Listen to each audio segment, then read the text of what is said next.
I've always been drawn to islands. Maybe it's the isolation, the self sufficiency, or perhaps it's because of their size that they seem somehow easier to understand.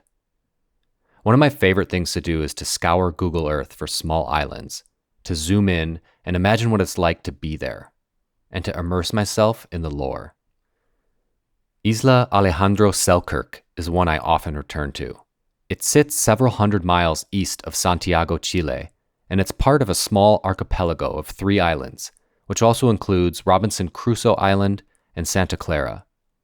It's the largest of the 3, but not by a lot. The island is 7 miles from south to north and 4 miles west to east. It's pretty rugged and has a lot of elevation change with cliffs and ravines. There's a good variety of plant and animal life to be found, including some endemic species. Less than 100 people live on the island, most of whom make their living fishing. It used to be known as Isla Masafuera, or the furthest out island, since it is further away from mainland Chile than its sibling islands. But in the 60s, the island was rebranded as Alexander Selkirk Island, named after a 17th century Scottish sailor.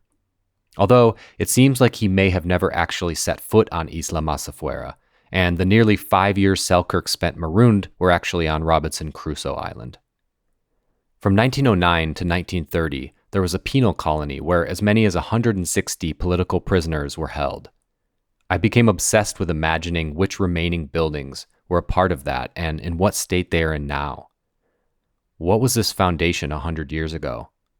What other remnants of structures are there that I can't see from above? But again, my mind wanders, probably much like Defoe's did when he was creating the Robinson Crusoe character, thinking about what it would be like to survive on the island, coping with the high trade winds, making it through the harsh winters, and finding food to eat. I wonder what kind of shelter I'd be able to build and where I'd locate it. Would I feel compelled to explore the entirety of the island, or stay content carving out just my piece of it?